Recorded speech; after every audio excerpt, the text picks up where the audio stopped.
नमस्कार दोस्तों, आपका फिर से क्यूरियस कैनवस में स्वागत है। आई एम वेरी श्योर कि आपको हमारे वीडियो बहुत पसंद आ रहे होंगे, तो ये आपके लिए बहुत ज़्यादा इंफॉर्मेटिव होंगे। क्या आपने कभी सोचा है इंडिया के क्रिमिनल लॉ के बारे में, और आज जो ये लॉज है वो कैसे बने? चलिए एक्सप्लोर करते हैं, इंडियन क्रिमिनल लॉ की गहराइयों को समझते हैं, जो सेंचुरीज के दौरान इवॉल्व होकर आज हमें इंडिया के लीगल इतिहास का विविड पिक्चर दिखाते हैं। क्रिमिनल लॉ की शुरुआत एंशिएंट टाइम से होती है, जब धर्म और अर्थशास्त्र ने जस्टिस के प्रिंसिपल ले डाउन किए थे। लेकिन मॉडर्न इंडियन क्रिमिनल लॉ जैसे हम उसे आज जानते हैं, वो ब्रिटिश एरा के दौरान शेप हुआ। इंडियन पिनल कोड, या जिसे हम कॉमनली आईपीसी कहते हैं, ये मिड 19th सेंचुरी में एग्जिस्ट हुआ। ये कॉलोनियल एरा का लॉ था जिसमें ब्रिटिश कॉलोनी का बहुत ज्यादा असर था। आईपीसी इंडिया का पहला कॉडिफाइड क्रिमिनल लॉ, जो लॉ तोड़ने वाले लोगों को सजा देने के लिए बनाया गया था। तभी कोड ऑफ क्रिमिनल प्रोसीजर या सीआरपीसी भी एस्टेब्लिश हुआ। जब आईपीसी क्राइम्स और उनके पनिशमेंट को डिफाइन करता है, तब सीआरपीसी ट्रायल्स कंडक्ट करने के प्रोसीजरल फ्रेमवर्क को प्रोवाइड करता है। ये लॉ एंड ऑर्डर मेंटेन करने में इंस्ट्रूमेंटल है और ये इंश्योर करता है कि जस्टिस हो। लेकिन दोस्तों, क्या सच में ये लॉ हमें हेल्प करता है? ये सवाल आपके भी दिमाग में आता होगा, क्योंकि जहाँ पर ये लॉ पास किए जाते हैं उसी घर में बहुत सारे क्रिमिनल बैठते हैं। उनमें से कोई किसी फेडरेशन का चीफ भी बन जाता है और इस वजह से महिला स्पोर्ट्स वुमन को अपना खेल भी छोड़ना पड़ता है। खैर, मैं ज्यादा कंट्रोवर्सी में नहीं जाऊंगा, लेकिन ये सफर यहाँ पे खत्म नहीं होता है। ये लॉज जो कि पास्ट में ग्राउंडेड है, वो स्टैटिक नहीं है। ये समय के साथ इवॉल्व होते रहे हैं, चेंजिंग सोसाइटल नॉर्म्स और वैल्यूज के मुताबिक।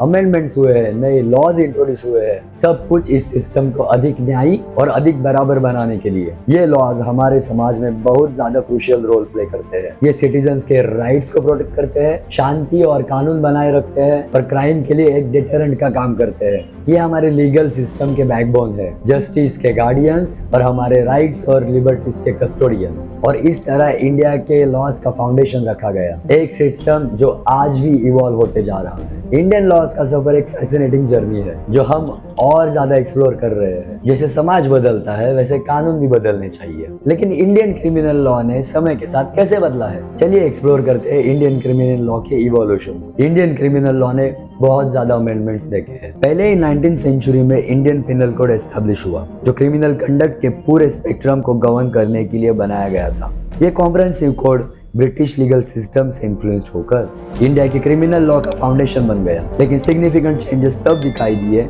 जब आजादी की सुबह आई। कॉन्स्टिट्यूशन, जो कि 1950 में अडॉप्ट हुआ, उसी ने फंडामेंटल राइट्स को एनश्राइन किया, जिससे लॉ को लाइफ मिली और इंडिविजुअल की डिग्निटी को अफर्म किया गया। जैसे समाज बदलता गया, वैसे ही हमारी ह्यूमन राइट्स की समझ भी बदलती गई। 60s और 70s में लैंडमार्क जजमेंट्स आए, जिन्होंने पर्सनल लिबर्टी, फेयरनेस और जस्टिस को स्कोप को एक्सपांड किया। ये रूलिंग्स दिखाते हैं कि लॉ को चेंजिंग सोसाइटल नॉर्म्स के साथ इवॉल्व करना चाहिए। 80s और 90s में लॉ ने हीनस क्राइम्स के बढ़ते हुए वेव को जवाब दिया। अमेंडमेंट्स हुए हैं, जिससे ग्रेव ऑफेंसेस के लिए ज्यादा स्ट्रिक्ट सजाएं इंट्रोड्यूस की गई, symbolising towards a more punitive approach. 21st century ने अपने चैलेंजेस लाए, जैसे कि साइबर क्राइम और टेक्नोलॉजिकल एडवांस्ड क्राइम। 2000 में इंफॉर्मेशन टेक्नोलॉजी एक्ट एक सिग्निफिकेंट लीप था, जो इन न्यू एज क्राइम्स को एड्रेस करता है और फ्यूचर का अमेंडमेंट्स के लिए रास्ता बनाता है।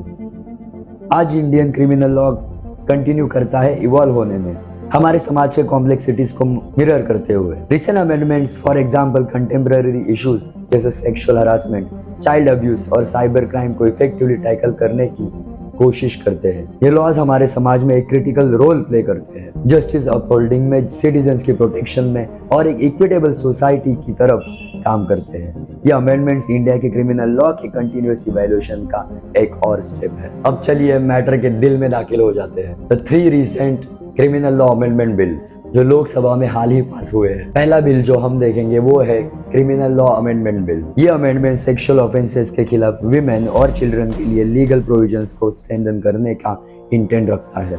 इसमें स्ट्रिक्टर पनिशमेंट्स इंट्रोड्यूस किए गए हैं, including death penalty for aggregated sexual assault against minors. ये चेंज एक रिस्पॉन्स है इन हीनस क्राइम्स के लिए, डेटरेंट पनिशमेंट्स की ग्रोइंग नीड का। अगला है unlawful activities prevention amendment bill.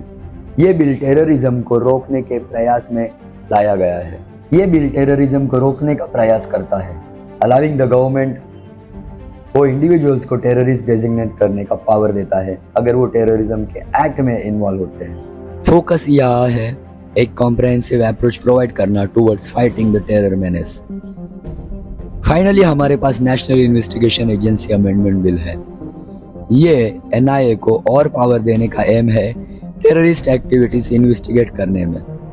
इससे एनआईए को परमिशन मिलती है terrorist acts against Indians and Indian interest abroad और ह्यूमन ट्रैफिकिंग, काउंटरफिट करेंसी और प्रोहिबिटेड आर्म्स के मैन्युफैक्चर और सेल के केस इन्वेस्टिगेट करने की। हर एक बिल इंडियन क्रिमिनल लॉ को मोर रोबस्ट और रिस्पॉन्सिव बनाने की कोशिश है। ये सिर्फ लॉ को चेंज करने के लिए नहीं है, ये सोसाइटी को चेंज करने की कोशिश है, उसे सेफर और सिक्योर बनाने की। ये एक आइडिया को रीइंफोर्स करता है कि हर इंडिविजुअल को डिग्निटी के साथ और फियर के बिना जीने का राइट है।